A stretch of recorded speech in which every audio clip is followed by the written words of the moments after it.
आता आपल्याला आज सांडगे करायचे आहे, म्हणजेच वडे करायचे आहे. तर इथे ना 1.5 ते 2 किलो आपली मुगाची डाळ आहे आणि ही मठाची डाळ आहे. आता याला मी ना भिजत टाकते. तर जास्त भिजवायची नाही आहे आपल्याला डाळ, भिजवून आणि मग दळायची आहे. तर चला आता मी ना ही पाण्यात भिजवू घालते.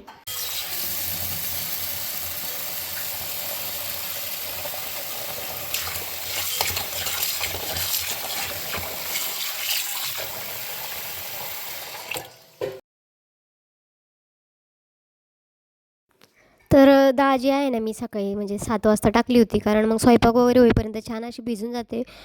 2-3 तास जर भिजवले ना तर छान वडे होतात. तर बघा आता आपली डाळ छान अशी भिजलेली आहे. सकाळचं सगळं आवरून घेतलेलं आहे. डाळ आहे ना स्वच्छ अशी धुवून घेतली आहे. आता गिरणीवरती दळून आणायला न्यायची आहे. तर तोपर्यंत आता इथं आपण तयारी करायची आहे. इथे ना मी जिरं आणि ओवा जो आहे तो पेस्ट करून घेतलेला आहे. मीठ घेतलेलं आहे, हिंग घेतलेलं आहे, लसणाची पण पेस्ट केलेली आहे आणि इथे मिरची घेतलेली आहे. तर बघा आता इथं गिरणीवरती दळून आणलं होतं, पण त्याचा काही व्हिडिओ मी घेतला नाही. तर बघा इथं आता आहे ना आपण जी लसणाची पेस्ट केली होती ना ती टाकून घ्यायची आहे. तुम्ही आपल्या घरगुती जे म्हणजे लाल तिखट असतं ना तेही टाकू शकता, ज्याच्या त्याच्या आवडीनुसार. पण आम्हाला आहे ना अशी जी मिरची आहे ना तिचेच आवडतात. प्रत्येकाची करण्याची पद्धत वेगवेगळी असू शकते. काही जण आहे ना 3 ते 4 म्हणजे हरभऱ्याची डाळ, चवळीची डाळ अशा वेगवेगळ्या प्रकारच्या डाळी टाकूनही जे वडे आहे ते करतात. तर प्रत्येकाची करण्याची पद्धत वेगळी असते. तर आम्ही अशाच पद्धतीने करतो. तर दरवर्षी ना पाट्या वाटून करतो, पण आता यावर्षी ना सासूबाईंची तब्येत बरी नसल्यामुळं ते पाट्यावरती वाटायला काय मला तर काही जमत नाही. तर नाहीतर मागच्या वर्षीच व्हिडिओ बघा तुम्ही, पाट्यावरतीच वाटून केले होते. तर ह्यावर्षी मात्र म्हणजे फर्स्ट टाईम गिरणीवरती दळून आणले होते. तर गिरणीवरती दळून जे आणतो ते वडे थोडेसे पातळ येतात आणि जे घरी दळतो ना ते वडे थोडेसे म्हणजे असे मोठे मोठे येत असतात. तर चला आता बाकीचं सर्व मिक्स करून घेतलं आहे. चवीनुसार मीठ टाकलेलं आहे. नाही हळद वगैरेही टाकलेलं काही नाही आहे. हिंग टाकलं होतं थोडं. तर आज आहे ना वारं इतकं होतं ना, वाऱ्यामुळं कागदच थांबत नव्हता आणि आता एवढं वरती न्यायचं म्हटलं तर दगडं नव्हते. तर म्हणजे तो जुगाड करायलाच मला खूप भरपूर वेळ लागला. तर बघा आता इथे ना वडे झारण्यासाठी मी एकटीच होते, त्याच्यामुळं म्हणजे खूप उठबैस होत होती.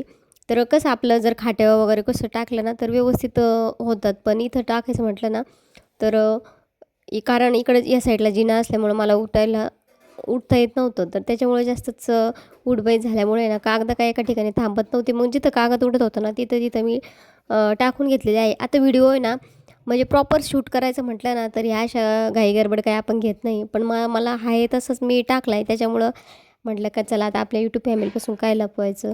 तर इथे ना एका साईडला आहे ना इथं जास्त उडत होतं. म्हटलं इथं वडे टाकल्यानंतर उडणार नाही, पण कशाचं काहीतरी उडतच होतं कागद. शेवटी मग मी म्हटलं खाली वर करण्यापेक्षा आहे ना जर वडे टाकले तर उडणार नाही, पण तो उडत होता.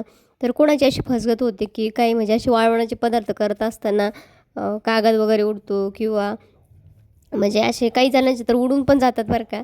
म्हणजे असं जे वाळवणाचे पदार्थ बनवत असताना ना खूप महिलांची ना दगदग होत असते. आपल्याला वाटतं तितकं सोपं नसतं बरं का वाळवणाचे पदार्थ बनवणं पण. तर आता नाही तर मी ना थोडे झाडून बघितले तर आहे ना काय कागद काय उडायचं थांबत नव्हतं. तर मग शेजारीच फरचीचा तुकडा वगैरे होता तो टाकून घेतला, पण तरीही काय ते थांबलंच नाही. मग नंतर आहे ना मी म्हटलं आता व्हिडिओच्या नादामध्ये ना इकडे आपले वडे काय होणार नाही. तर मग नंतर माझा कॅमेरा चालूच राहिला. मी खाली गेल्यानंतर जो म्हटलं काहीतरी जाड वस्तू जी आहे ती ठेवायला आणावं. तर बाकीच्या फरची वगैरे ज्या विटा वगैरे आहे ना त्या खालून वरती आणायचं म्हटलं ना ते काही शक्य नव्हतं. तर मी घरातीलच जे खलबत्ता वगैरे होतं ते ठेवलेलं आहे तसं मी व्हिडिओ तुमची शेअर केलेला आहे बरं का. तर चला आता पटपट अशी वडे झाडू वडे म्हणजेच आमच्याकडे वडेच म्हणतात बरं का, काही ठिकाणी सांडगे म्हणतात. तर झाडून घेते. अजून वाळवण्याचे खूप काही पदार्थ करायची बाकी आहे. आणि आता याच्यानंतर आहे ना मी मॅगी करणार आहे. जी आपण दुकानात मॅगी आणतो ना ती मॅगी मी बनवणार आहे. खरंच खूप अप्रतिम लागते. त्याचा पूर्ण व्हिडिओ मी नक्कीच तुमच्याशी शेअर करेल. नेक्स्ट व्हिडिओ येईल. आता शेवया वगैरे प्रत्येक एक व्हिडिओ मी जे वाळवण्याचे पदार्थ आहे मी कसे केले, माझी काय म्हणजे काय फजिती झाली आहे तुम्हाला दाखवण्याचा नक्कीच प्रयत्न करेल. तर बघा हा कागद म्हणजे असे उडत होता.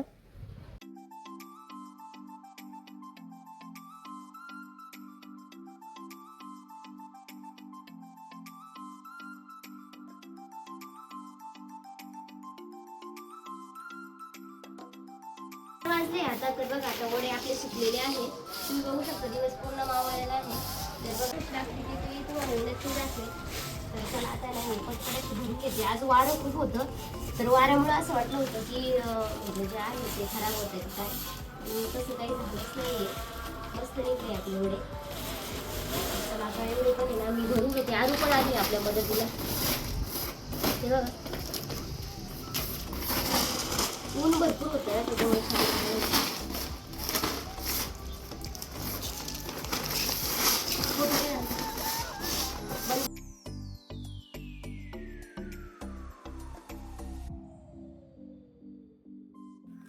तर वडे ना लगेच संध्याकाळी म्हटलं थोडीशी टेस्ट जी आहे ती घेण्यासाठी करून बघूया. तर इथे ना तव्यावरती तेल टाकलं, थोडेसे भाजून घेतले. पोळ्या झाल्यानंतर तवा गरमच होता. तर आता आहे ना पसारा इग्नोर करा आणि खूप घाईगडबडीत ही रेसिपी शेअर केली बरं का मी. तर इथे आहे ना तव्यावरती ना थोडंसं तेल टाकलं, जिरा मोहरीचा तडका दिला, लसूण जो आहे तो थोडासा टाकला. मला आहे ना भाजीत लसूण जास्त आवडतं बरं का.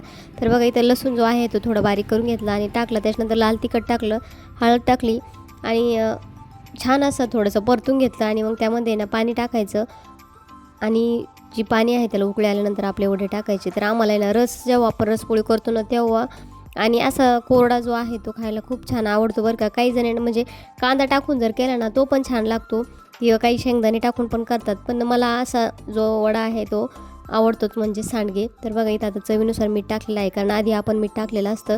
तर पाण्याला उकळी आल्यानंतर आहे ना आपण जो मसाला टाकलेला पाणी आहे त्यामध्ये वडे टाकायचे आणि बघा मस्त असे वडे आपले झालेले आहेत. तर तुम्हाला आजची मिसमॅच ब्लॉग कसा वाटला कमेंट करून नक्की सांगा. बाय.